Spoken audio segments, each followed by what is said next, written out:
Episode 24 of the Together We Shall podcast. Wow. When we started this journey, we wanted to bring perspectives. We wanted to share stories that we could all make meaning out of. And we've achieved that. It's really been a special ride, and I appreciate your loyal listenership. Here in November, it's National Adoption Awareness Month, and we've talked about adoption throughout many of the episodes, but never from this perspective, the mother who chooses to place their child up for adoption. Thank you, Tanya, for your vulnerability and sharing this story. Joe Orth and I are starting a podcast. What should we call it? Hey, don't pick on me. You know why? Because this is why. Let's see what he says. The Joe Show? Give Joe the business? That's right. Cup of Joe. Cup of Joe. What is happening here? Would you listen? We'll give you a chance. Thank you. That's Joe. That's Rooster. And this is the Together We Shall podcast, episode 24. 24. Fun number. Fun number for a whole bunch of reasons. But I don't even want to get into them all. You're not like looking at me. It's 23, I think. Oh, no. I promise it's 24. And the reason that I promise is because 23 was Goldstein, 22 was Fellows, 21 was, and I could go through them all. Yeah. Isn't that? Yeah. But I just feel like I wanted to say something about like Michael Jordan at 23. So but I guess I was starstruck by U.S. mail that I was like, don't even care about Jordan. Yeah, dude, that's huge, man. The presence of U.S. mail, and yeah, that ship sailed. But I mean, well done, paying homage to the greatest ever, right? Is Jordan the GOAT in basketball? I mean, the GOAT is a term like. But time hasn't ended. You can't compare some of that stuff. You know what I mean? Like, especially in a couple more years when like stem cell is like the norm and like there's no ACL injuries and like Adrian Peterson comes back to football or something. You know what I mean? Like, I do know what you mean, but like I also know that you have the most difficult time with ever saying that anything is the greatest or perfect. And you do with pizza. You can't. Yeah, you can't. Because once you say GOAT, there's no coming back from that. And once you say you rate a pizza a 10, that is the best pizza you're ever gonna have the rest of your life. Not this could stuff. Be a 9.9, could be a 9.9, no 10s. Dude, this gets you perfect. It does. There's nothing perfect in the world. Like there's not like nothing is perfect. So you're so fired up. I know. I don't know. It's okay. Okay. Yeah. You know, anyway, yeah. So 24. Here we yeah. are. All of that to say we're in 24. But I was going to ask you what you've learned since the last episode, but I don't even want to ask you any questions right now. I was pretty fired up about the greatest of all time. I did learn is that just before Dave, U.S. Mail, episode 23, crossed the finish line in Ironman Chattanooga, right? Another person we don't know, never will know, likely never see, with a last name of Voorhees crossed the finish line. The symbolism there is that's where Dave's from. So it says like Dave Goldstein, Ironman, and then it's like Johnny Voorhees. Yeah, which is cool. That messed me up when I saw that. Yeah, no, me too. You sent me the picture and you circled it. I was like, dude, that's nuts. And of course, it's October when we noticed this, and you know, Voorhees, Jason, connection, Crystal Lake. Anyway, that's kind of tangent. Well, so I mean, I told you I watched Halloween Ends, and we've already had the like conversation about it's like 3 different paths of directors. I think for the Halloween. Yeah. Is it a series? Because I mean, there's 3 different series. Yeah, the 3 different routes that Halloween has gone, and so Curtis and Jason / Michael, I forget the actor, that have done a lot of them together. They both said like, "Hey, we're done." I mean, old boy's old, you know. Like even if you just look at like he's old, so yeah, I guess he can't die anymore. But do you think there's a listener out there that has no idea that when we say Halloween, we're talking about a movie and that? I said I watched Halloween. I know, but you know how many? But that's the thing. Like to me, everyone knows what Halloween is when it comes to watching it. And Halloween Ends. Of course, I know that's a current movie at the theater. But you know, there's a bunch of people that gave up on. That's how I watched it. It's on Peacock. Who's not a sponsor? Yeah. Well, Peacock's definitely not a sponsor, but neither is their parent channel, NBC, who we would really like to be a sponsor, especially since they show Notre Dame games every Saturday. Yes. Notre Dame games. Tangents. Didn't you go to a Notre Dame game last month or 2 months ago? Yeah, yeah. And I found we were at the pumpkin patch the other day, and a nice older gentleman and his wife had Notre Dame hats on, and it was Saturday, and I just walked by, hey, morning, sir, go Irish, and then like an hour later we were still talking, and like now I'm part of this like Wilmington Notre Dame fan group and all of this, like while I'm standing there with like all the pumpkins for the family, but like I don't want to leave this conversation with this guy. So yeah, go Irish. So They're terrible. yeah. God, they're bad. Well, I'll tell you what I got to offer to people that got me fired up. Did you know in December, actually it was February, that the FDA, the Food and Drug Administration, added something to our nutrition label, specifically added sugars. Added sugars. Yeah. It's at the bottom of the nutrition label. And I missed that news. And I went into the cupboard. I don't know why I said cupboard. What's a cupboard? I went into the pantry. Well, I don't have one of those either. Right. I opened a Finish the cabinet cupboard. and there was some Pop Tarts.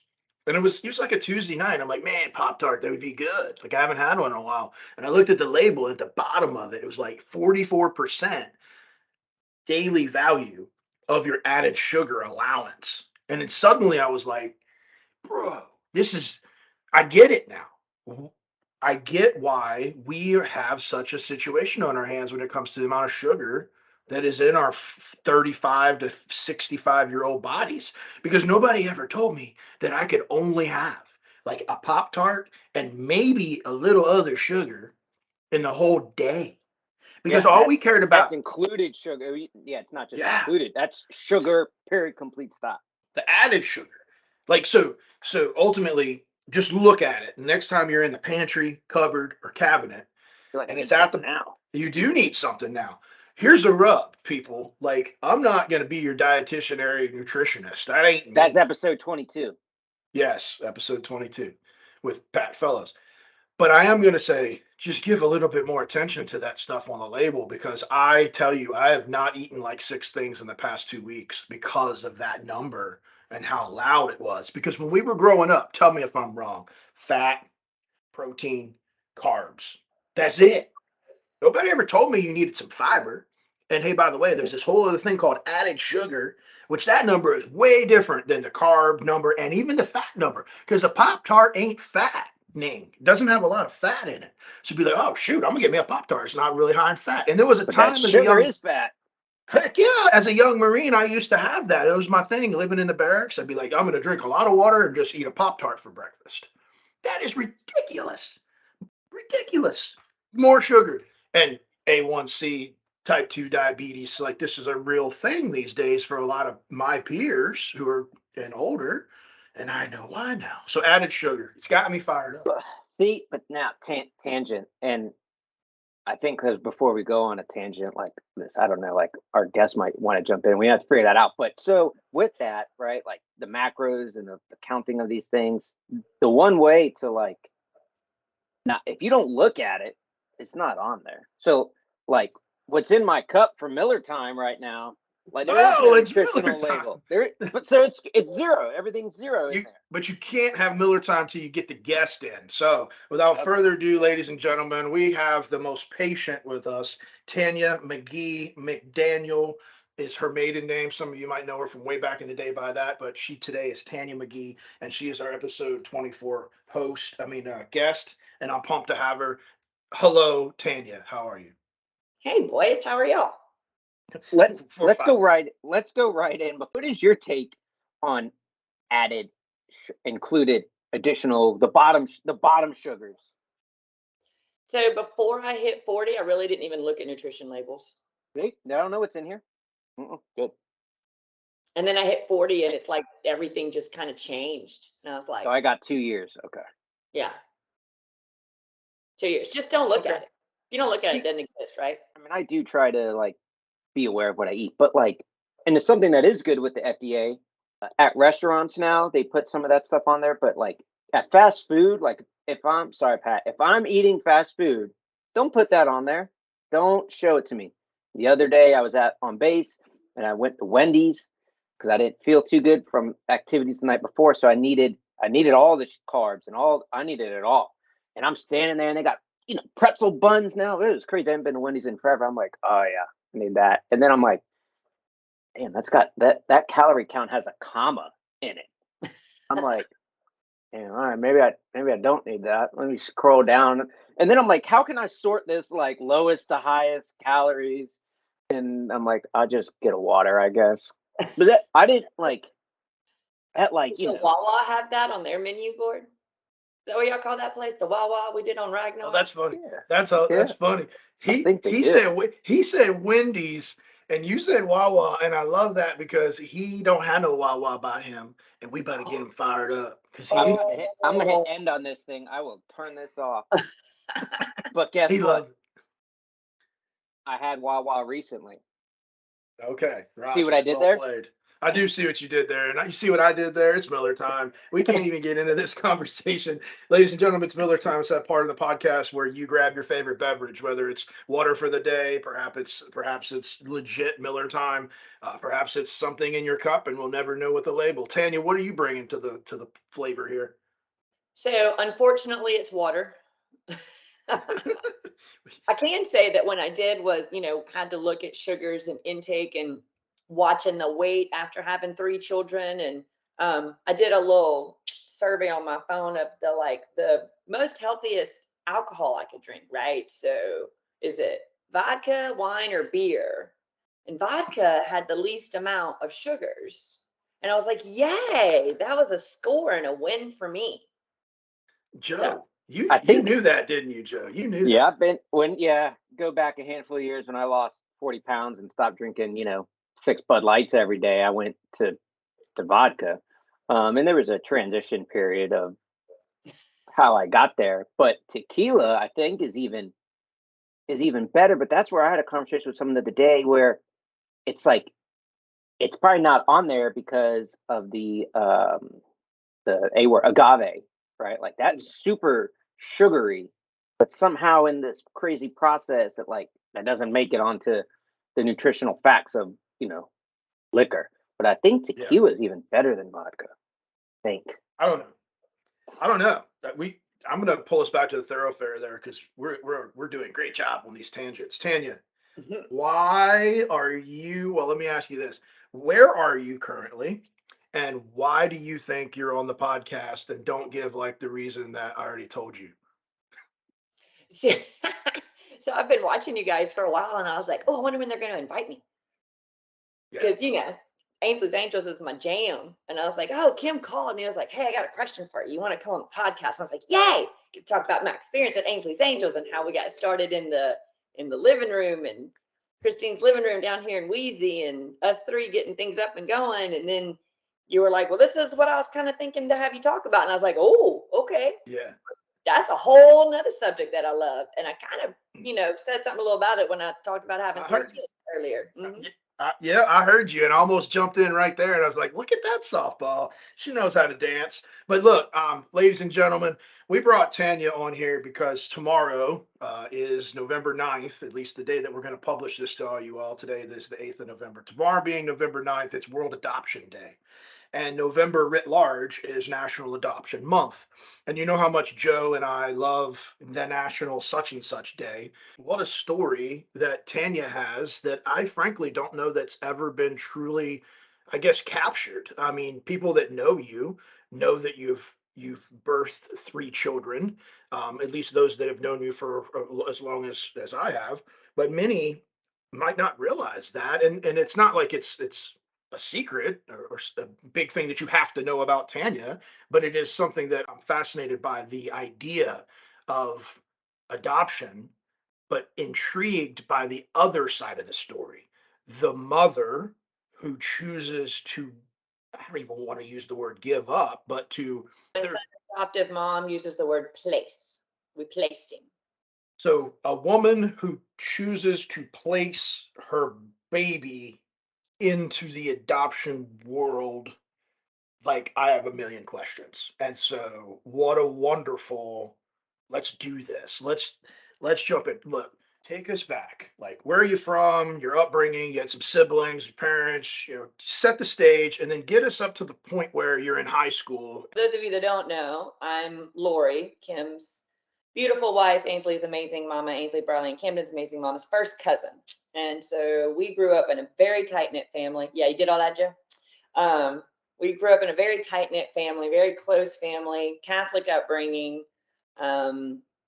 Had, all of our parents were married. We didn't have anybody that was divorced in our family. And just a really good kind of, I don't know. I mean, you had things happen in our family, like grandparents passing away and whatnot, but not like any huge life events that like really traumatized us, So, yeah, Lori was, or still is, my best friend growing up. So, I have an older brother and an older sister, and then Lori's dad and my mom are brother and sister, but Lori was always like a sister to me. And so we went to different schools, different elementary schools and different middle schools. But then in high school, we went to the same high school. And when we were in high school, I was dating.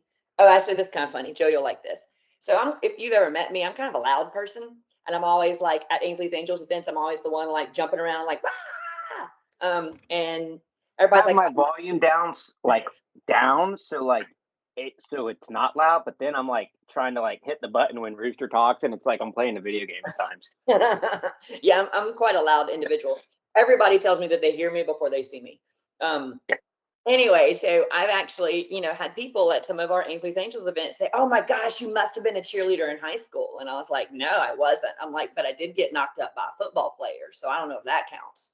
I'm I'm in high school, and like, I don't know. That's what I'm saying. It's like I didn't get in trouble. I was a straight A student. I was in National Honor Society. I was in student council. I was in all the academic clubs, and started dating a guy, and he was a few years older than me. He was a senior, and yeah, things happened, and I ended up calling Lori, saying, "Wow, I think I might be pregnant." And she's like, "What? What do we do?" And I was like, "Well, I think we need to go to the Walmarts and get me a little test." Hang on. Where do we need to go? To the Walmarts, because down here in Louisiana and Wheezy, we call it the Walmarts. Oh, that's like, okay. I thought you were just being silly. Like that's. No, we went to Walmart. The Walmart. How many Walmarts is Lake Charles at? 2 now. Yeah, but in what year was this? 1990. 1991. I was thinking about when I got pregnant versus when I hadn't, but it was all within the same year. So 91. All right, Rooster, for a stockholder. I don't know when like Walmart came about. Like I don't remember when I was a Kmart kid. One day I was just like, damn, Walmart, what's that? Now it's like taking over the world. Walmart definitely was not as big as Kmart in our upbringings, but Sam Walton founded Walmart in 1962 in Rogers, Arkansas, and now the Walton family is known for the establishment of Walmart, which many people know now as like Sam's Club is owned by Walmart. It was a big deal to go to Walmart. Like Lori and Lori's mom, who's my godmother, I call her Nanny. My first time to go to the Walmart, the first true Walmart in Lake Charles, was with Nanny and Lori. It was a big deal. It was like, oh. Huge deal, and so clean, man. It was so clean. Like you had the lights and like anything. It was really bright. But yeah, so fast forward 10 years, Lori and I are going back into Walmart looking for pregnancy tests. Mm-hmm. Yeah. So okay. So you call her. She's like, we got to go to the Walmart. So how did that work? Like, did you go pick her up? Are y'all driving? How old? What grade are you in? This was the end of our sophomore year, so I was actually 15 when I found out I was pregnant.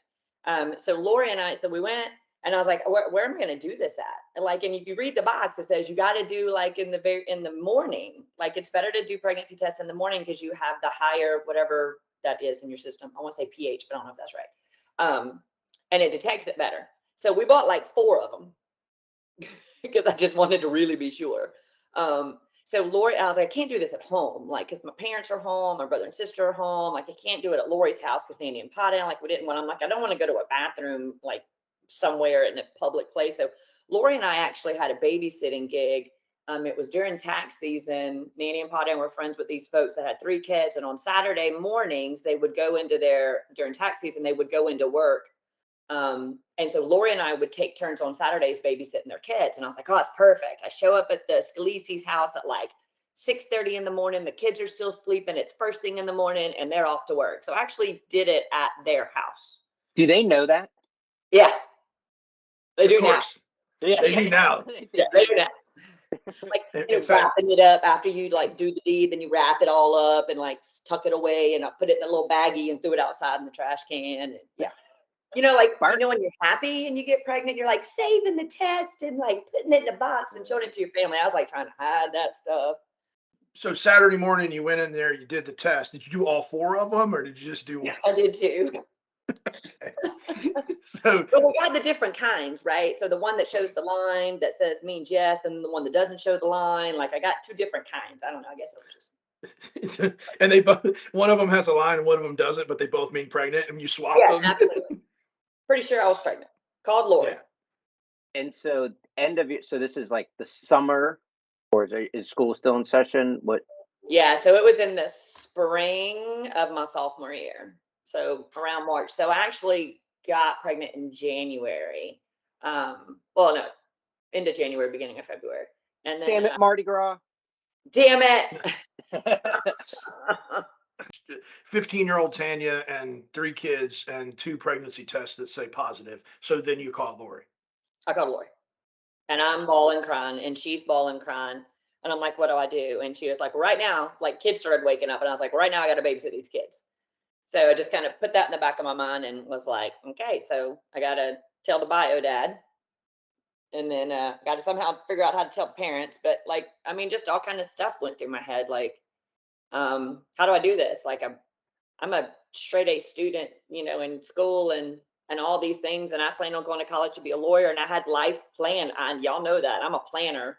I had life planned for me. And I just got like completely derailed. And, folks talk about, the debate with woman's choice and whatnot. And even though abortion was not something that was believed in my family, it was something that passed through my mind. Like, just how do I not go through this, and how do I keep on my track in life? And all those thoughts were going through my head at that time. Did you because you're a planner, like how detailed of planning did you get? Because I mean, at that point, really, there's 2 main options, right? Keep and not keep, right? And then there's keep and place type of thing, but keep and not keep for Joe terms, right? Like, did you just like notepad out all the pros and cons of both, or like no, not at that time. Not at that guidance? Time. Like, who did you ask for like guidance? So that kind of just had to get through. Okay, I got to finish out my sophomore year of school, and so I ended up telling the biological father. We got together and we told our parents, and then at that point, it was, I mean, we're Southern family, and there's no abortion. Abortion's off the table.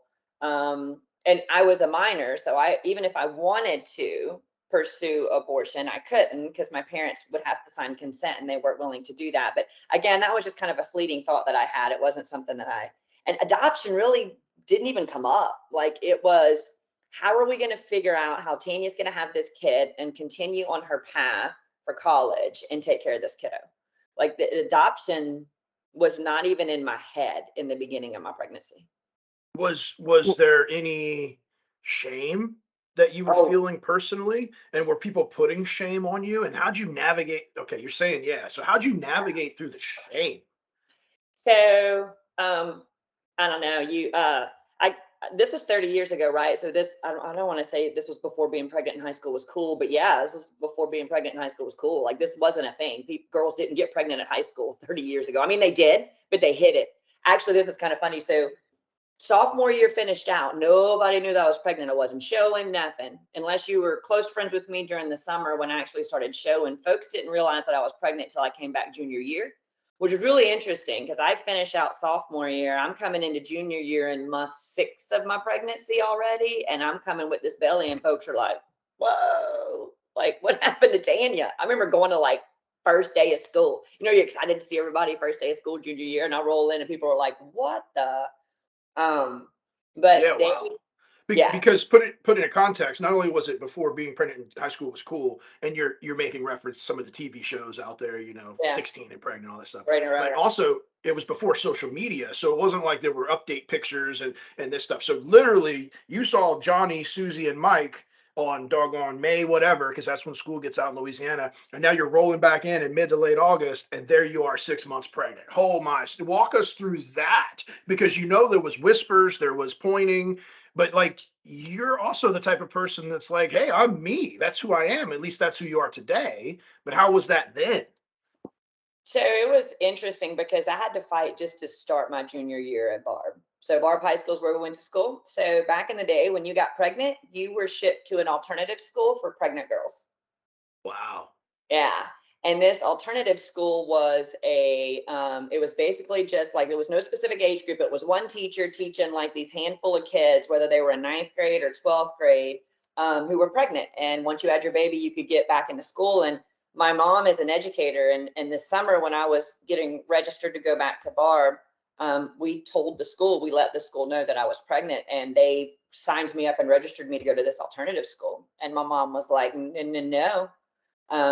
What courses do they have? Because I was in all advanced courses. I mean, I was a straight A student. I was a National Honor Society. My mom was like, no, she's going to college. She needs these advanced courses to prep for college. Unless you can give me the same curriculum in this alternative school that you can give her at Barb, she's going to Barb. And she ended up having to go and fight at the school board level for me to even start at Barb. Wow. So if your mom wasn't knowledgeable and driven and an advocate for you, you would have went to whatever that thing is. And Right. gosh, I'm just thinking about the impacts it could have had on your academic journey and college. And okay, so wow, good job, Wilma.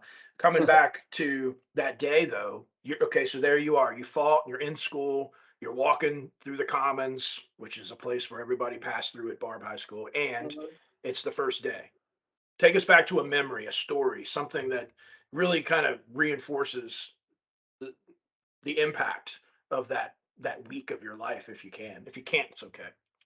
No, so I remember walking into I don't know why this one pops up, but I remember walking into the gym um and I don't even think it was for PE. I think it was where everybody went like the first day, like a big orientation or whatever, right? Um I'm gonna start crying in some of these points. Um and I remember walking to the gym and I was definitely showing. And so some folks knew about it and some didn't. And there's this, I mean, the whole freaking school is in there, or at least all of the junior were in there to all meet for this first day. And I just remember looking and everybody just kind of looking at me like, wow.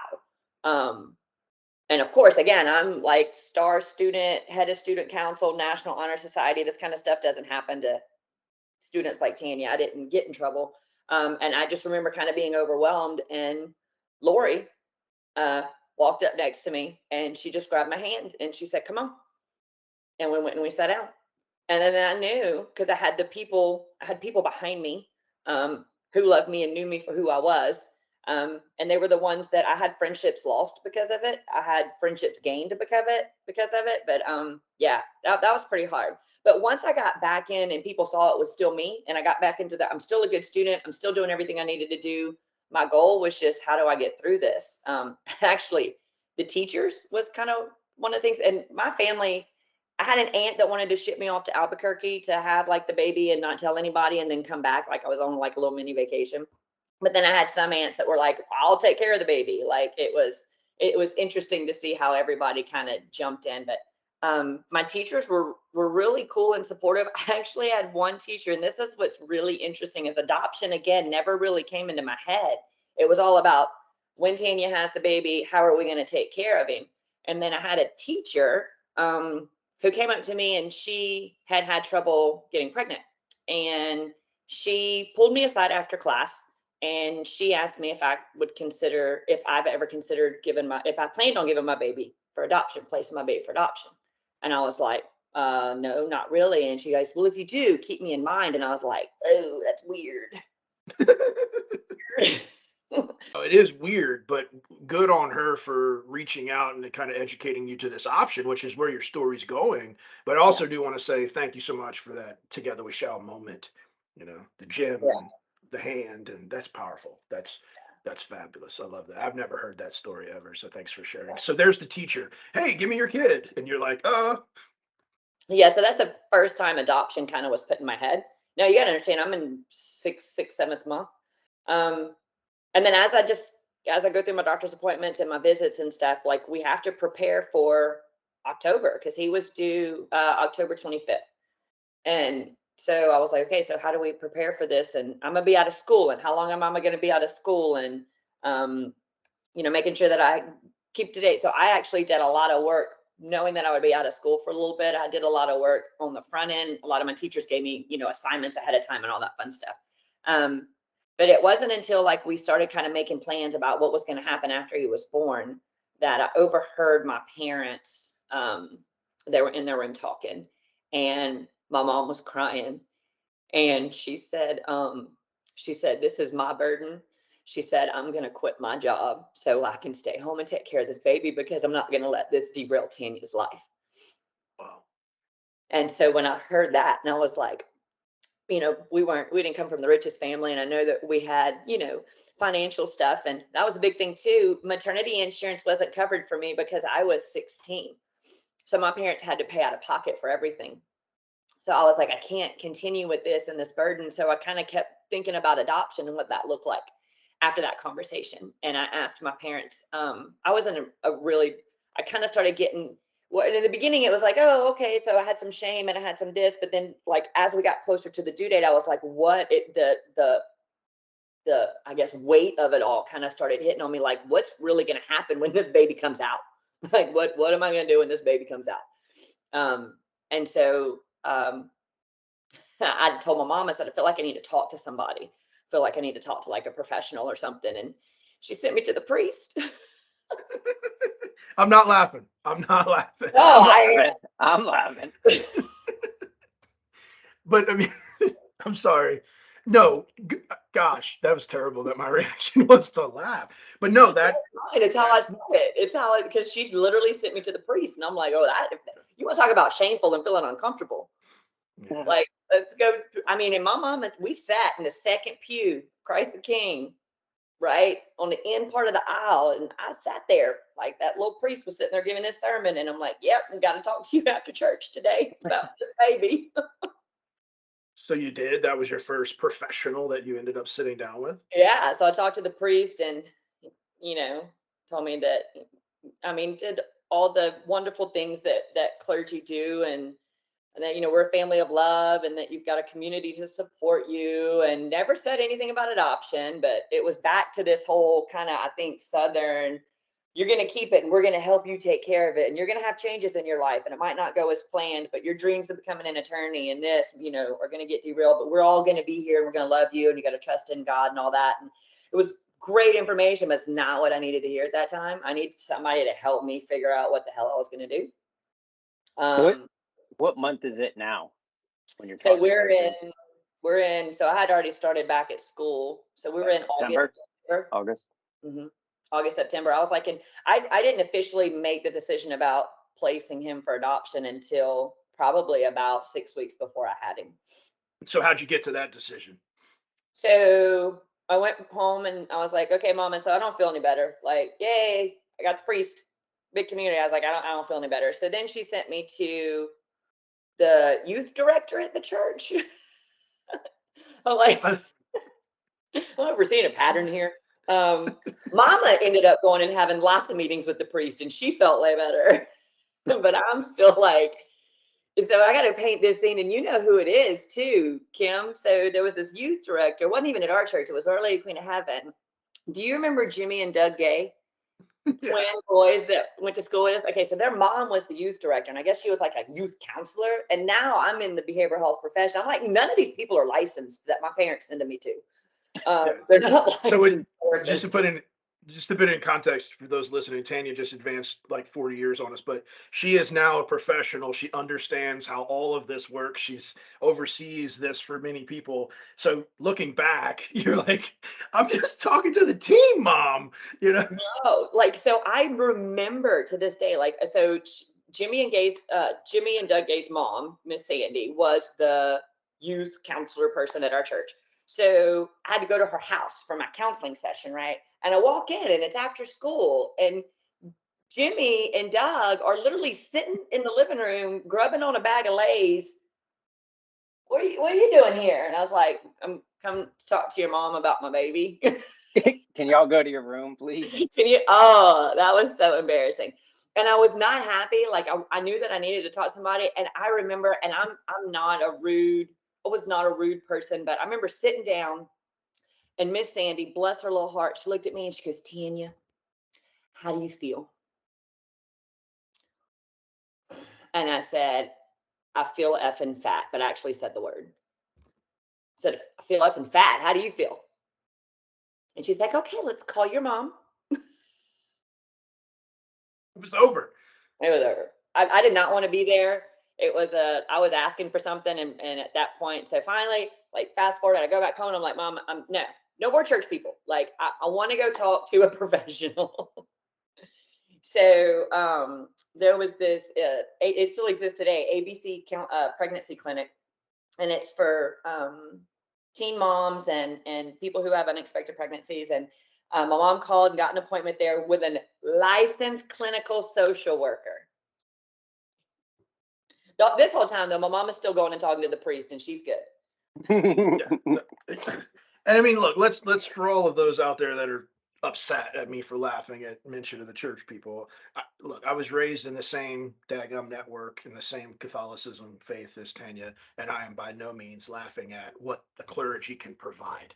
But when you have a 15-year-old lady who is absolutely seeking more knowledge and more help and more opportunities, we need to be open to beating my table now. It's World Adoption Day and National Adoption Month, to educating them and giving them the opportunities. And I know we're not in 1991 anymore.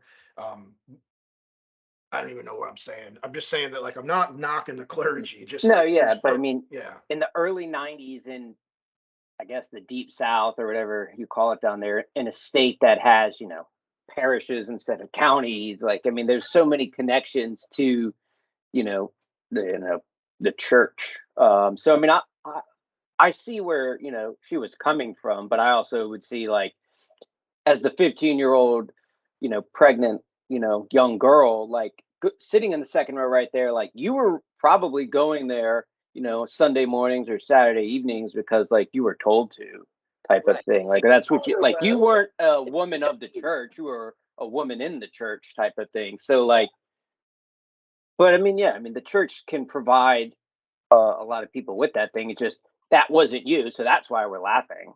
I mean, Right, we're absolutely. And not laughing at the church. no, the church probably is where I felt most comfortable with, all of our church family, and they really stepped in and helped my mom and dad, because this pregnancy was not just affecting me, it was affecting my entire family. And so they really, the priest and all of my parents' church friends, that they were amazing in helping them through the journey. But so I finally get to go to see this licensed social worker, and my parents come with me for the first time. And Joe, you've never met my dad, but he passed away before you had a chance to meet him. But you thought I am talky and an over talker. Wait till you meet Richard McDaniel. He was even louder and over talked. And so I go in and we sit down with this counselor, and she looks at me and she asked me a question. I don't remember what the question was, but she asked me a question and my daddy answered for me.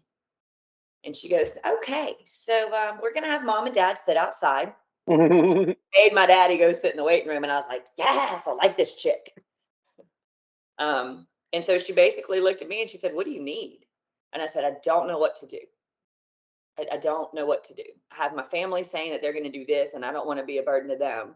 And I want to know what my options are. I mean, I'm in month 7 right now, so abortion is no longer, that's not an option. That's off the table completely. I'm like, what? I've kind of been thinking about adoption, and what does that look like? And she sat and she told me, this is what your life looks like if you're going to keep this baby. Like I was 16. I didn't know what it meant, like 2 a.m. feedings and formula versus this. I didn't know any of that. I wasn't going to Lamaze classes. You know, when people get pregnant and they're all like, oh, happy, and they do all this stuff. I wasn't. I was going to school. I was taking algebra. I wasn't taking Lamaze. You know, actually, I think I was in trig by the time I was a junior. I was kind of smart in high school. Yeah, advanced math and trig is what we took our junior years. Phase 3, of course, only the best class. Phase 3. Yeah. So she said, well, let me tell you about adoption. Well, this is what your life is going to look like. This is kind of and they had like little videos and stuff that they would show you what it's like to be a teen mom and that kind of stuff, which were a little cheesy, but they gave good information. And then she said, here's adoption. And these are the different types of adoption. And we have adoption in our family. So Lori and I actually have a cousin. Our aunt and uncle that we share, Aunt Gail found out that she couldn't have kids early in life, and Uncle Pat was stationed in the Air Force in Hawaii, and they actually adopted me and Lori's cousin Scott.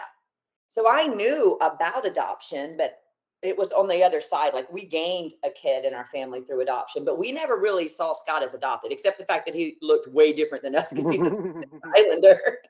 But he was always our cousin. So I was kind of familiar with it, but the only thing I really knew about it is like, there was no connection that Scott had with his biological family. Everything was closed. Like, to get any information, you have to like pay a bunch of money to release court records. And so she told me, she's like, no, that's not adoption. She said there's multiple ways. You can have open adoption, which is where birth mom and adoptive parents meet. Adoptive parents can come to your visits with you. They can be in the room with you when you have the baby. That's like full open. You can have a connection with him and signed agreements of connections with him after the birth. And then there's closed adoption, which is kind of like what Aunt Gail and Uncle Pat went through with Scott, which was like no contact. You have the baby, you literally give him. And I was like, I don't know if I could do either of those.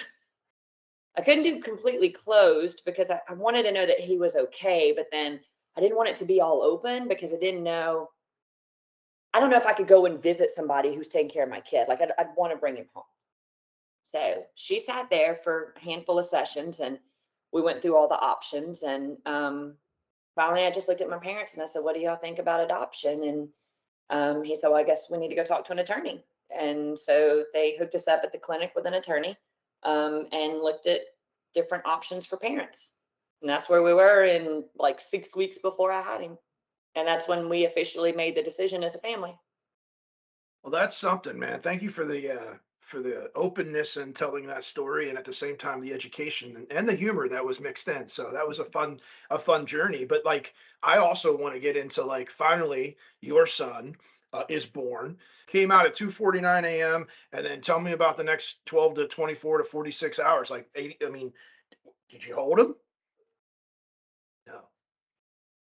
Take us back to that decision. Like, damn. So that was back in the day. Like, now, whenever you have babies, the labor room and the delivery room is all in the same room. Well, in most cases. I don't know how y'all do stuff on base.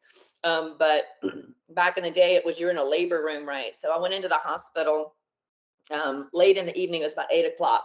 I thought I had a stomach virus because every time I was having what I thought were cramps, which were contractions. I mean, I'm 16. I thought I was just having stomach cramps. I was getting sick every time that I had a contraction. And so the doctor, we didn't actually know that they were contractions. So the doctor told my parents, well, just bring her in and let's get her checked out. If anything, we can get her some Phenergan or get her something to help, Zofran or whatever, to help with the nausea. So when I went in and they checked me, I was actually dilated and in active labor. So I go through labor. And then I told my mom that I did not want her in the delivery room with me because I didn't want her to see him. Wow. So because I didn't think, I knew it would be just as hard for them.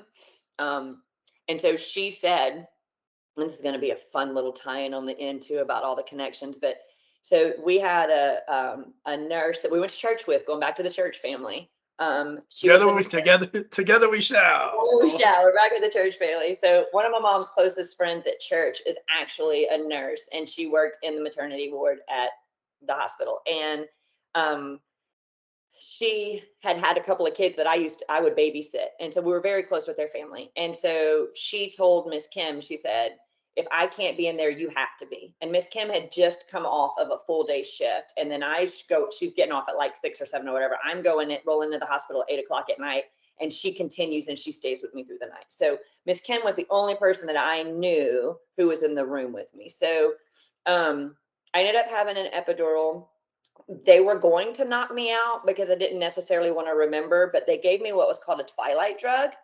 I don't even know the real actual pharmaceutical name for it, but it was a twilight drug. And so I was supposed to be aware and awake enough to be able to push and do all I needed to do to have him, but I wasn't supposed to remember anything. And I remember everything. I'm like, that drug didn't work. But I remember Miss Kim being next to me and helping me through my labor and telling me when to push and stuff. And they had a big blue sheet set up in front of me so I couldn't see. But I remember the second that he came out and just kind of that sense of relief. And I didn't see him, but I heard him cry. And I remember hearing him cry. And I looked at Miss Kim and I said, is the baby okay? And she said, it's perfect. And I said, is it a boy or a girl? Because at that time I didn't know. And she said, it's a boy and he's beautiful and he's healthy. And that's the last thing I remember. And then the next thing I remember was waking up in my hospital room. And I look over to the right and Lori's sitting there, of course, because she was with me through the whole journey. And then I look to the left and my daddy's sitting there and they were watching The Price is Right. And I was like, what's going on? And Daddy was like, well, your mama went to go take a shower at the house and she's on her way back, but how do you feel? And of course I just had a baby. I was sore and I was just super sad. I was just super sad because I didn't have him. But then of course, family starts showing up. Aunt Gail rolls in with a big old pot of homemade soup because that's my favorite. And you're not eating this hospital food. And she brings in a big old pot and family starts coming in to see me and friends and everybody was there and so supportive. But after that first few weeks after I had him, I went, and I didn't know what postpartum depression was, and I didn't understand any of that, but I went to a really, really dark place. It was not, I wasn't back in school yet. I was out of school for about 3 or 4 weeks after I had him. And I was home and my mama had taken leave so she could take care of me. And I was missing all the high school stuff, right? Oh, so this is fun too. So my now husband, Reagan, and here goes Kim, and Kim's wife, Lori. We had just had our homecoming dance at Barb, right? So I was pregnant going and helping Lori get ready to go to homecoming with my future husband. So Reagan and Lori went to homecoming together. I'll never forget that. And I remember in the hospital, because the pictures, they had just gotten their homecoming pictures. And Lori came to the hospital to see me. She's like, look at me and Reagan's homecoming picture.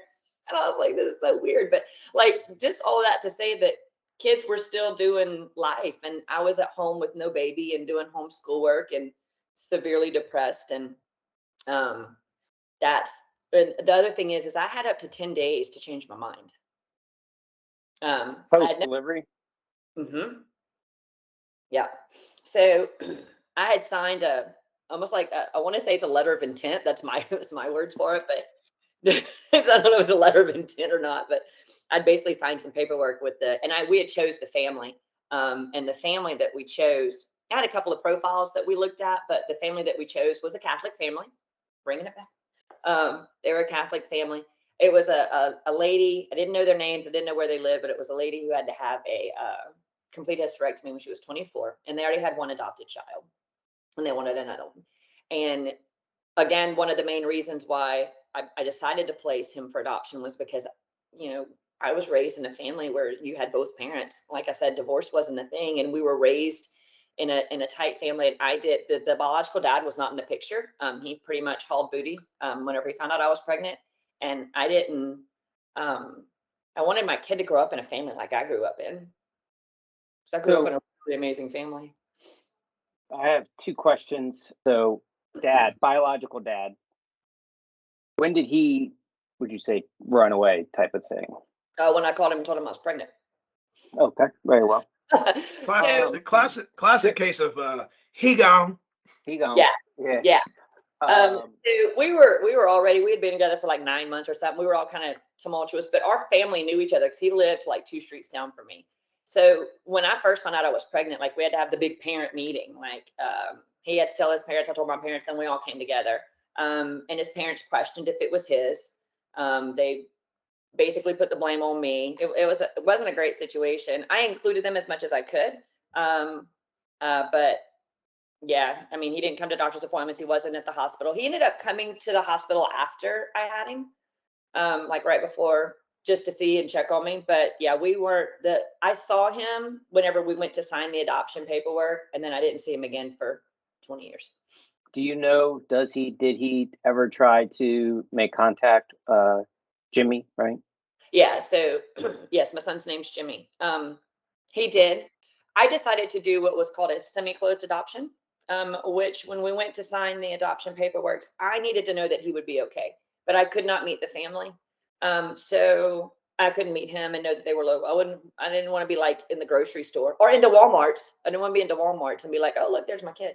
Just want to clarify, because that was my other question. They were local to, I didn't know at the time, but they were. Yes. Oh yeah. And, she gonna get to that. Dude. Yeah. Go ahead. All right. So Tanya, a gazillion times. So anyway. Tanya, yeah, take us basically from, okay, you picked the family, you're out of the hospital, you're in a deep place, and then just kind of take us from the deep place, you got out of the deep place, and fill in those blanks that take us all the way to the day, the big day. Big day. Yeah.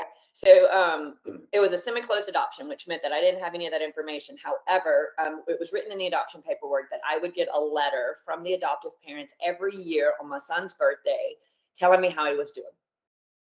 Right. So that was the thing. And I remember when we went to go sign the paperwork, which was it was coincidental because he was due on October 25th, had him on the 16th. We ended up doing it on the 9th day because I was pretty determined that I wanted to do it. So we actually went and signed his paperwork for adoption on his due date, which was October 25th.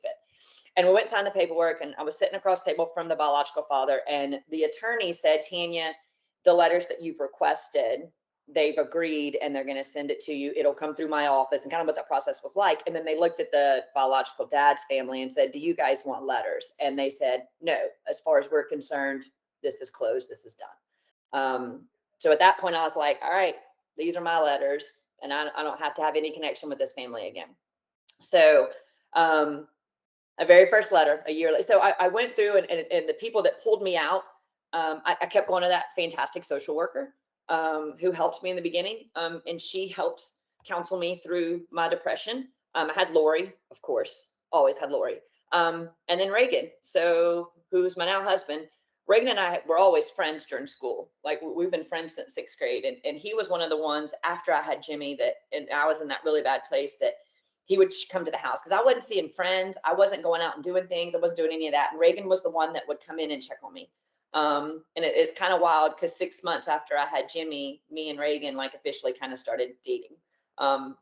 So Reagan's been, and Lori have been through, this whole journey with me. So 18 years, right? So 18 years, every single year I'd get a letter on his birthday. And if I didn't have that letter in my hand on October 16th, I went through like some crazy anxiety, like, oh my gosh, something happened to him. But I would get that letter. I'd pick it up from the attorney's office.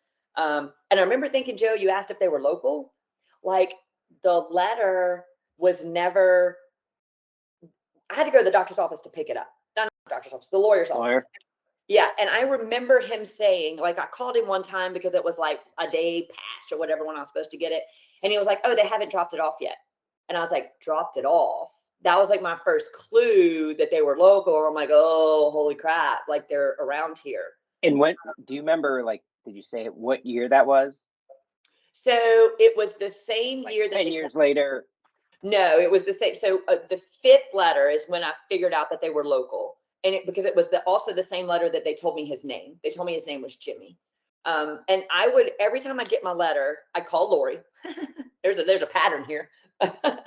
I'd call Lori, and her and I would sit and she'd read the letter with me, because the first few years, the letters were really hard.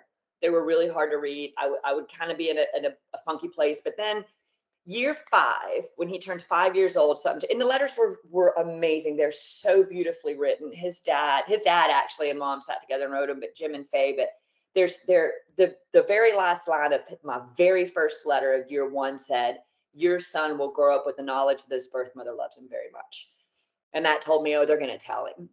And so year 5, when the lawyer said, yes, they haven't dropped it off yet, that kind of clicked for me. Year 5 was a turning point.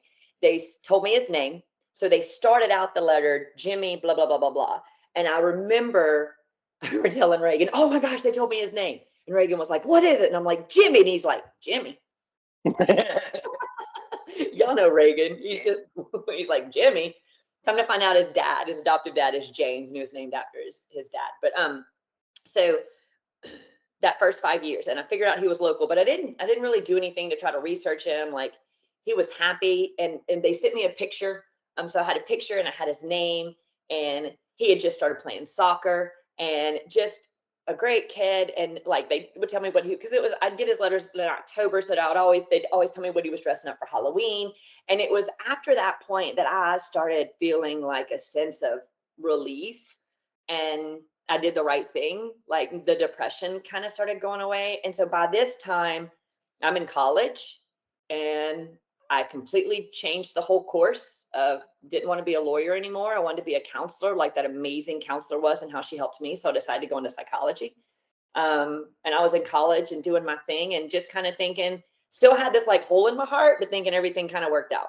So 18 years, every single year, I got a letter. So year 18, I went to the attorney's office and I got my letter like I always do. And I looked at the attorney and I said, now what? Like, the adoption paperwork said 18 letters. I was like, what do I do now? And he said, well, do you want to meet him? And I was like, oh, yes, I want to meet him. So I was back home. Reagan and I were married. I was pregnant with Madeline, which is Reagan and I's first. And he said, do you want to meet him? And I was like, I do want to meet him. So he was like, well, let me reach out to them and see if they want to meet you, or if he's ready to meet you, because we all had to agree. And so I went home and I looked at Reagan and I said, I think I owe them a letter. They've written me 18 beautiful letters. And so I sat down and I wrote a letter to my son explaining why I couldn't do what I needed to do and why I placed him for adoption. And then I wrote a letter to his parents. And I think their letter to his parents was probably the hardest one. But it was just thanking them for doing what I couldn't do for 18 years and loving him so much, and for sharing his story with me. So that was October 16th timeframe. And then November 16th, I'm at work and I get an email because the attorney only had my work email for some reason. So I'm at work and I get an email pop up on my screen, and the subject line said, we've loved you for 18 years. And it was from his dad. And that was the first connection that I'd ever had. So we start emailing back and forth and talking, and he's like, do you want to meet your son? And I said, yeah. And he was like, okay, so we're going to talk to him about it. And I was like, does he know he's adopted? Oh, this is funny. I asked Jim and Faye, how did you tell Jimmy he was adopted? And Jim goes, well, I bought a book, How to Tell Your Son He's Adopted. He goes, and I put the book in a drawer, and Jimmy found it. He goes, and that's how my son was adopted. That totally takes the penthouse Playboy, how, the elders leave those around. No, that's cool, man. Props, Jim. Yeah. I was like, he's like, oh, I bought a book because I wanted to do it right. And they already had one adopted daughter. And he was like, I wanted to do it right. How you tell your son is adopted? And he's like, well, he found the book. So there we go. And so at this point, you still don't know if they are local. Right. I don't know where they are. I kept waiting for like something to be like, I don't know why, just like the. Well, hold on, it's coming. Anticipation of like, well, for the lawyer, I was waiting for him to be like, well, he's actually an intern and he's right here, or something just bonkers. Like, oh shit, we got to make a movie about this.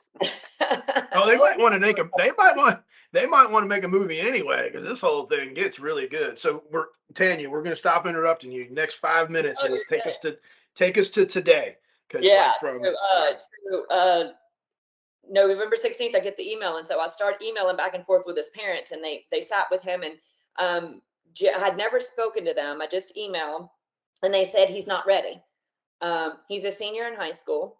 And then they said he's a senior at St. Louis. And I was like, well, that's a local school. at the school here in town. I still didn't know their address. I had given them my address because they wanted to send me some more stuff directly and not have to go through the attorney anymore. So they said he's in his senior year and it's a lot and it's overwhelming. And so basically I was like, I feel like y'all need to get to know me. So me and his dad ended up becoming friends on Facebook because I wanted them to see me, Reagan, Madeline. I said I was pregnant at the time. I actually just had Madeline. Madeline was just a few months old when we met Jimmy. So I wanted them to see I'm okay. I'm a licensed therapist and I'm not because of Jimmy. Like, I'm married to the man who helped pull me through. Like, and that was my letter to Jimmy, was everything amazing in my life was because of him. Like, I got into this field because of Jimmy. Reagan and I are together and married and have 2 other beautiful children now because of Jimmy. Like, if I wouldn't have gone through that with him, I wouldn't be where I am now. So they were like, okay, so we kind of exchanged, emails and stuff back and forth. And the holidays came, and Kim, I don't know if you remember, they had sent me a picture of him. It was his high school senior picture, and we all had Christmas at Tracy's house, and y'all came down for Christmas. And Jimmy wasn't there, but I carried around his picture in a little frame, like with me all at Christmas, because I wanted him with me at the holidays. And then January 9th, 2010. Jimmy's in his senior year. He had turned 18 in October. We had kind of been emailing back and forth with the mom and dad. I get a text message on my phone. Oh, we got cell phones now, Joe. Fast forward. Yep. Cool. Got it. Yeah. So I get a text message on my phone, and it was about 9:00 at night. And Madeline was a crappy sleeper as a baby. And so Reagan and I were doing sleep training with her, right? So, of course, it's January. We're watching friggin' basketball. We had just put Madeline to bed. I just gotten out of the shower, I'm in my pajamas, and I get a text message on my phone, and it says, "You don't know who I am, but I've been looking at pictures of you." And I was like, well, this is kind of spooky. That's kind of weird. That's kind of like, rah. And then he said, I'm really excited to meet my sister. Because I had pictures on Facebook of me and Madeline. And I was like, oh, it's Jimmy. Oh my God, it's Jimmy. So I still had my landline. So I still got landline in the house, even though I got cell phones. And I remember calling my mama. I'm calling Lori. I think I called Lori first. And then I called my mama, and I was like, oh my gosh, me and Jimmy are texting back and forth. So we texted, and we were like, hey, have you ever thought about how you would want to meet and who would want to be there? And I was like, I always pictured it happening in a park. I don't know why. I'd have these dreams that I'd meet him in this park. And who would you want there? And I said, well, I want Reagan there, and I want your sister. Then by this time, Lori was living, Kim, I think you guys were in, North Carolina maybe at the time. And so I was like, I'd want my parents there, and your sister, of course, you want to meet, and I want to meet your parents. And I was like, I really want my family around me. And he was like, how about a family vacation to Disneyland? And I mean, this is all going back and forth through text. And I'm like, So we text back and forth for probably about an hour, just kind of talking about how and where we would meet. And then he said, I just realized I haven't eaten supper. I'm going to run to Mickey D's. And I text him back, and I said, grab me a chocolate shake and a large fry, like as a joke. And 30 minutes later, there was a knock at my door. And my son was standing there with a large chocolate shake and a fry. And that's how I met him. In my pajamas, watching freaking basketball. And so our doors, y'all have both been to our house. Our doors are French doors where they have open glass. So Reagan and I are both sitting in the recliners watching basketball. And I remember looking, and I see this teenage kid like walking up my front walk. And this is like 10 o'clock at night. I'm like, I thought it was the neighbor's kid at first. I looked at him through the window, and when I realized it was him, because I had a picture of him, so I knew what he looked like. When I realized it was him, he was holding the McDonald's bag in the cup, and he did like that in the window. And I jumped up, and I opened the door, and I just grabbed him and hugged him and cried and cried and cried. And the first thing I asked him, I said, does your mom and dad know that you're here? And he said, yes, ma'am. And I remember thinking, oh, he said, ma'am, he's polite. He was raised right. And then this is fun too. So again, I had just gotten out of the shower. I was in an oversized fire department shirt. And the second thing I said to my son was, oh shit, I don't have a bra on. Like, you're like hugging and embracing and in this moment. And I'm like, I don't have a bra on, crap. And I was like, okay. So I like ran to the bathroom to like splash water on my face and put a bra on. And I hear Reagan, and Reagan's like, well, hey guys, y'all have a seat, and anybody want a beer? I'm gonna go get me a beer. Anybody need anything to drink? And I'm like, he's 18, like don't be off. Oh, I mean, it was wheezy, but like don't be offering the kid beer. And he stayed till about 2 a.m. Wow. Yeah. Man, Joe's never heard that story. no, So I haven't. Yeah, I mean, I've heard and from the families, right? And like, I mean, I remember like meeting Scott for the first time at your house and being like, one of these people is not like the other. You know what I mean? Like, well, I'm confused on why he's here. But like, so like, there's been a lot of discussions or whatever about the process of your journey of this, and I've never like came out, and it's came up in conversations we've had, but I've never like probed. The bringing the McDonald's is better than being in the lawyer office. But again, like when you were like the first thing I said to him, I was like, she didn't ask him how much she owes him for this McDonald's. Like, like that's how my mind was. Oh my gosh, I never offered to pay him for that. You're right. And then like, Frugal Rooster's like, man, she still owes him that $4.79. I know how much that is. I used to count my change to get that same thing. absolutely. Hell yeah. No, that's a great way to take the evolution of this conversation from what a journey, man. Like I probably cried for like the last 40 minutes. So thank you for that journey. It was just so gosh, that felt great. And thank you for coming and sharing all that with us.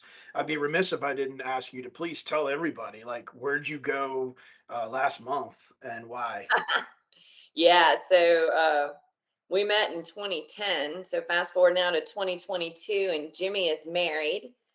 He lives in Washington State with his beautiful wife, Catherine, and they just had my first grandbaby. Yeah. So we literally last week just flew to Seattle and to Washington to go meet the grandbabies. Yeah, 12 years we have been one happy family. Jimmy ended up graduating. I got to go to my son's high school graduation. My parents threw his big graduation party the next day. It was really fun. I'm going to bring it back real quick for a connection. It was really fun making connections. So the other thing was, Joe, is you've been to Lori's parents' house, right? In University, in that subdivision. That's where they lived. Mm. I literally drove past his house because Lori was my best Every friend. day. Every day. That's Yeah, that's like I've been thinking about that, for the last hour. So like when you found that out 12 years ago, like how did you feel? Yeah, I kept playing back in my mind, like, because Jimmy very much looks like me. He's loud. The day that we met his parents, which was the next day after me and Jimmy met, his dad looked at me and was like, "Oh, it all makes sense." Like Jimmy, like, because Jimmy has my personality. We go back and forth on nature versus nurture, right? So Jimmy was a star student in school. He made all A's. He went on a full paid scholarship to LSU. He's super brilliant. And so we always like, oh, that's nature. Oh, that's nurture. But yeah, so knowing that they were so close, I kind of kept going, like, how did I not recognize them at the Walmarts? How did I not know? And I think I know what happened, Joe, is that I had to mentally put him out of state. I had to mentally put him away so I wouldn't be looking for him everywhere that I went, Oh yeah. No, Yeah. that would have been just emotional, especially if you like saw him and was like, that might be, and then you like start like being a private investigator and like just Well, no. and Definitely best case scenario. Come to find out, so I had me like a little folder with all my letters and everything. And the day that we met Jim and Faye, come to find out, they had kind of been stalking me. So they didn't know who I was, but whenever they called so they had to actually go pick Jimmy up at the hospital. So when they came to pick him up at the hospital, they were on the phone. The nurse called Jim and Faye and said the McDaniel baby is ready. So then they knew my last name. And then there was the lawyer, like in year 2 or 3, said, oh, Tanya's calling about the letter. So then they knew my name. So like Jim had cut clippings out of, like, I was in the newspaper because I caught a big fish. Like, I don't know. I was like Catfish classic. Yeah, I was like it was a redfish, but yeah, I was in like college or something. I went fishing with my dad and caught this really big fish, and we took a picture of it and it ended up in the paper. Like they had that little article cut out. Reagan and I's wedding announcement, my engagement announcement, all of that was cut out of the paper. I had done some stuff through work and was in the, they had like this little folder of me. So they knew who I was, which was kind of weird. But yeah, so isn't like, I mean, I guess 30 whatever years ago different, but like, there's another question I had. How, like, not like HIPAA or whatever, but like, yeah, isn't that wrong saying like your name, the McDaniel baby? And like, what happens to like the birth certificate? Was it wrong in 91 or it's wrong now? No, so the nurse was completely wrong. She shouldn't have said my name. But Jimmy was issued a whole new birth certificate. There is not a birth certificate that exists with my name on it. Because they didn't know it was boy or girl either. So like, did they go, James, that's it? And then like, then they write the birth certificate, or like you go home and mess with, like I'm getting a dog or something like that. So this is interesting too. So they had gone through the process, and this is the kind of the sad part about adoption sometimes too, is that a birth mother and adoptive parents can go through this journey together, and then the birth mother can change her mind. And Faye had actually gone through that. They had gone through the process of getting a baby and then the birth mother changing their mind. So they decided when Jimmy was born not to take him home immediately from the hospital. So you remember that social worker that I went and talked to? She was actually working with them as well. She took Jimmy home for 9 days until I signed the paperwork, and that's when Jim and Faye brought him home. What? Because they were afraid to get attached to him and then me change my mind. How? Wow. That's nuts. Yeah. And so his name, Jim told me later, his dad told me later that if I had chose to name him, I chose not to give him a name because they had the right to change it. So, and I mean, I was 16. I was a Saved by the Bell fan. I want to name him Zach. That's funny. That's hilarious. Hey, earlier you mentioned something about your mom, and you said it's going to be cool to tie that up later. Maybe what's that about? Yeah, so the connections at the end. So like the very first night that I met him, the next day, my parents come over, his parents come over, the whole family's here. We're all meeting. It was the most amazing day. And it was funny, the connections we start making, right? So like my daddy looked at Jimmy and was like, hey, wait, you go to St. Louis? Do you know Victoria McDaniel? And Jimmy's like, yeah, like that's one of my closest friends. He's like, well, did you ever kiss her? Because that's your cousin. Like, fucking Richard. Come on, Richard. That was Louisiana. God bless. So we start making these connections, right? And then the lady that was in the hospital room with me, we didn't make that connection on this day, but the lady that was in the hospital room with me, Miss Kim, right? So she was the nurse. I was the one. She was actually pregnant at the time too. And when I was in labor, she was pregnant at the time. I don't think I knew that she was pregnant, but she was. Anyway, so when I called her, I said, hey, Miss Kim, this is Tanya. I hadn't talked to her for years. And I said, I just want to tell you that I met my son. And she was like, oh, I'm so happy. And where is he? And blah, blah, blah. And I was like, well, his name is Jimmy Jarnigan. And she goes, what? And she starts like convulsively crying. Miss Kim, who was pregnant at the time. So Jimmy, my son, her kids and my son went to school together. Private school, St. Louis. The kid that she was pregnant for when she was in that labor room with me was Jimmy's best friend at St. Get away. Dude, stop. Call freaking Hollywood. Write this screenplay, man. I know, like we need to write a book. And so Miss Kim was like, Jimmy, like he was on Trevor's soccer team, and he was on like him and Trevor were like best buds. And she was the one person that I knew that was in that labor room with me when he was born. Get away. Isn't that crazy? Stop. I know. I'm about to roll the damn credits, dude. I got enough here. I'm out of here. Jimmy, he's freaking here right now with Trevor. And she was like, I mean, I knew that he was adopted. Like it was that they never hid the fact that he was adopted, but I just never made that connection. And I was like, yeah. So like those connections, and we still make them now. We still make them to this day. Just oh, you remember so and so, and yeah. So it's been a fun journey, but it's a happy ending to it was a really dark time for a really long time, and at the end of the day, like it was the right decision. It was the hardest thing that I've ever had to done. I always used to say that October 16th was the happiest and saddest day of my life because it was the day that I had my first child, but it was the day that I placed him.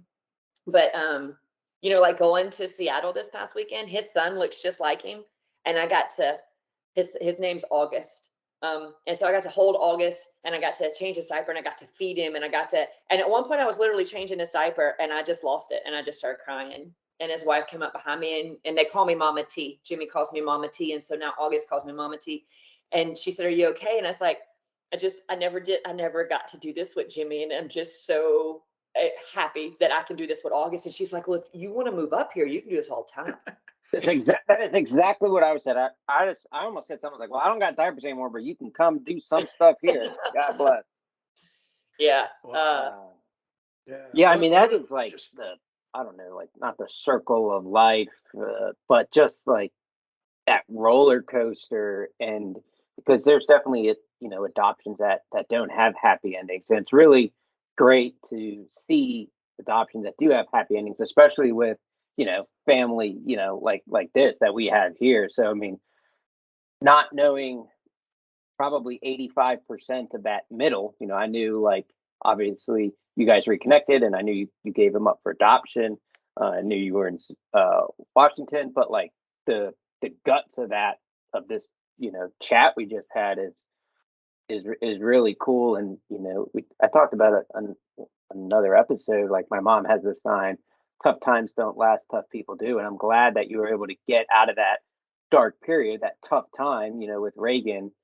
So you could get to where you are today, and changing, diapers for August. Like, that's awesome.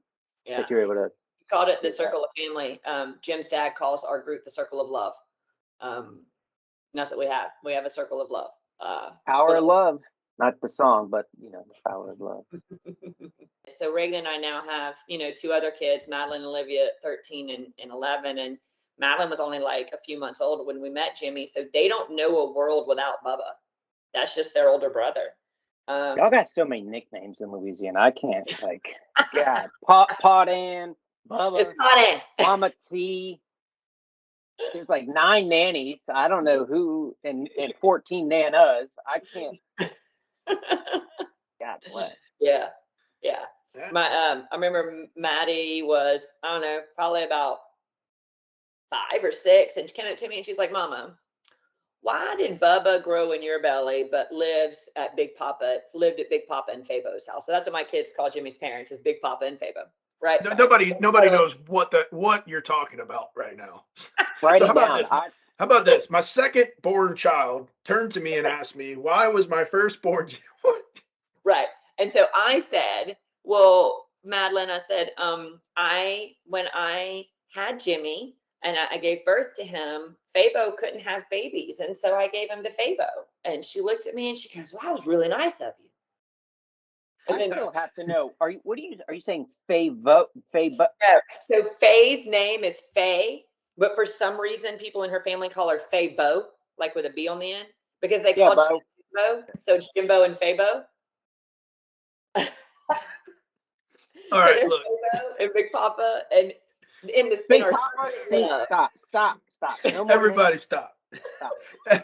Everybody Jimbo, stop. Mama T, enough. All right, listen, World Adoption Day is November 9th. That's tomorrow. Ladies and gentlemen, just have a conversation about it. Look into it. Keep it on the table as an option. World National Adoption Month is November, and what an amazing story to have for our podcast this month. And Tanya, thank you. What is the word? What is the one word? We got to work some weekly word in here. What is the one word? What is the one word? Don't have to be one of the past 168 episodes, but what is the one word that you want everybody to kind of take, and that you might take with you through the rest of 2022? I'm just at a point of gratitude right now. That's 3 words, but we get it. Yeah. I'm just at a point of gratitude with everything and how everything's come full circle. And where I stepped in and helped and did this and was able to give a fantastic family a baby, and where then they included me now in his life and their family. And I'm just gratitude. Yeah, perfect word. It's November. It's the month of Thanksgiving. So extending your gratitude, feeling the gratitude. You know what? I got enough. He's in charge. We're done. This was good. Yeah, we're done here. The structure of this building has reached its capacity. Find your people, and if they make you feel sexy, even better.